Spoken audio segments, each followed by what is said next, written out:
Lepo pozdravljeni. No, danes je vlada sprejela program odprave posledic škode v gospodarstvu po poplavah v Sloveniji, ki so bile med 16. in 20. septembrom. Jaz moram tukaj povedati, da pravzaprav je to zdaj že tisto tretje dejanje vlade na tem področju.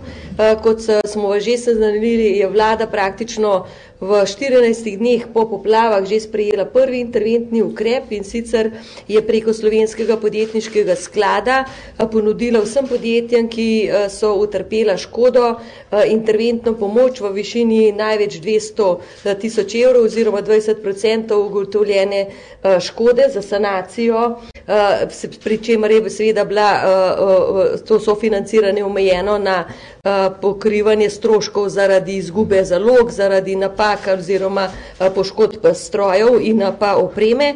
No, in moram reči, da na ta prvi ukrep se je prijavilo 118 podjetij in do konca decembra bo že izplačanih prvi milijon evrov za sanacijo škode. Gre za manjšo škodo. No, potem smo seveda skupaj z Upravo za zaščito pripravili oceno škode, tiste večje škode v gospodarstvu. Vemo, da nekaj podjetij je potrpelo kar veliko večjo škodo, recimo primer tak je Sveja, o katerem smo že govorili. Ocenjena škoda je bila na 18 milijonov evrov, no in na podlagi te ocene smo danes pripravili pa že program odprave posledic škode v gospodarstvu, kjer bomo vsem podjetjem, ki bojo v roku 30 dni od danes vložila svoje vloge, seveda z dokazili za škodo, tudi omogočili pridobitev nepovratnih sredstev oziroma pomoči za sanacijo škode. 18 milijonov, od tega 11, da se ne zmotim, 6 milijonov evrov načrtujemo za leto 2011, 3 milijone oziroma 4 milijone pa za leto 2012. Po naši oceni so to tiste številke, ki bojo potem realne in bodo zadoščale za odpravo posledic te škode. No, jaz moram reči, da tukaj seveda ocenjujem, da smo na tem področju dosti hitro odreagirali in verjamem, da bo gospodarstvo oziroma podjetja, ki so trpela škodo, tudi znala izkoristiti to priložnost države in prijaviti škodo Ministrstvo za gospodarstvo.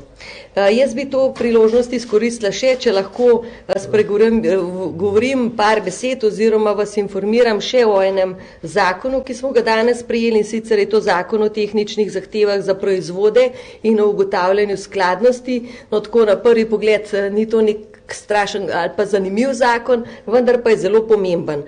S tem zakonom se namreč zagotavljajo ali pa opredeljujejo tehnične zahteve za neživilske proizvode, ki jih morajo le-ti izpolnjevati, seveda z osnovnim ciljem zagotavljanja varnosti teh proizvodov za potrošnike. Ta zakon smo sicer že imeli od leta 1999, zdajle smo ga pa posodobili, uskladili tudi z direktivami Evropske unije, ampak kar je bistveno in kar želim danes vam sporočiti je to, da smo s tem zakonom tudi prispevali k izboljšanju ali pa olajšanju postopkov za pridobitev odločb o skladnosti proizvodov na trg in s tem tudi prispevali, bom rekla, k izvajanju programa odpravljanja administrativnih ovir, kajti po tem zakonu zdaj bojo podjetja potrebovala za pridobitev odločbe o skladnosti nekega proizvoda z vsemi oziroma njihovih tehničnih zahtev v skladnosti z zakonom, bodo potrebovala zagotovo 30 dni manj, kot zdaj v določenih primerih pa celo 2 meseca manj. Zdajle namreč so potrebovali za odločbo kar tam nekje od 60 do 120 dni, zdaj smo skrajšali roke od 30 do maksimalno 60 dni. No, in to pač ocenjujemo pri nas na našem ministrstvu kot eno pomembno pridobitev tudi za naša podjetja, ki bodo, sem prepričana, to z zadovoljstvom sprejela. Hvala lepa. Hvala, ministrica. Kakšno vprašanje? Ja, Gregor, izvoli. Enkrat. Torej, danes je bilo pričakovati, da bo Evropska komisija odločala o tej pomoči, za katero smo se tudi mi prijavili za škodo, za pač povračilo solidarnostnih sredstev glede poplav. Evropska komisija je odločila v bistvu, da bo vzhodnim državam namenila šele za poplave, ki so bile maja. Kdaj lahko pričakujemo to pomoč iz Bruslja, v kakšni višini in ali jaz sem malo napačno razumel, 18 milijonov evrov gospodarske škode Urad za zaščito in reševanje pa je takrat izdal ceno o 21 milijonih.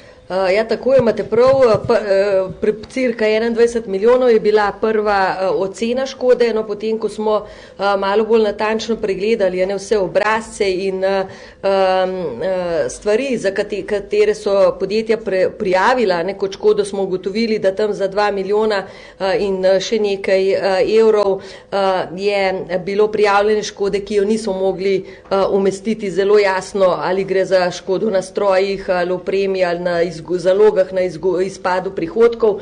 Zaradi tega smo se zaradi večje realnosti te ocene odločili in znižali vrednost. Se pravi, 18 milijonov škode. Seveda država ne povrne škodo v višini 100%, maksimum je 60%, zaradi tega smo pa planirali v državnem proračunu sredstva v višini 11 milijonov. Zdaj, kdaj? Seveda moramo mi ta program poslati na Evropsko komisijo. Mi pričakujemo in seveda si bomo prizadevali, da bo Evropska komisija čim prej dala soglasje k programu državnih pomoči, vendar da ne bi izgubljali časa.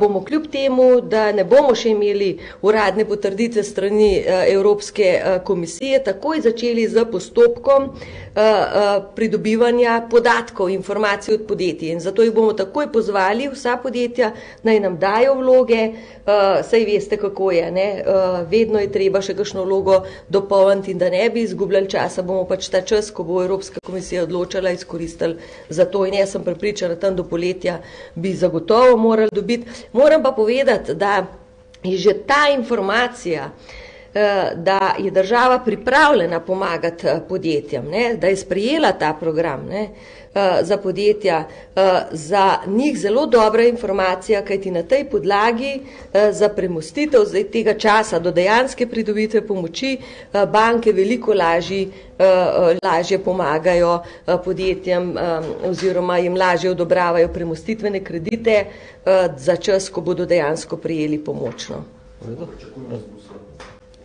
Koliko bomo, zaenkrat so to sredstva državnega proračuna. Mi zdaj ne pogojujemo te pomoči s tem, ali bomo od Evropske unije kaj dobili nazaj ali ne. Mi bomo zdaj to založili iz državnih sredstev, če bomo dobili nazaj iz Evropske unije, kolikor bomo dobili, bomo pač to pokrili, drugače je to strošek državnega proračuna.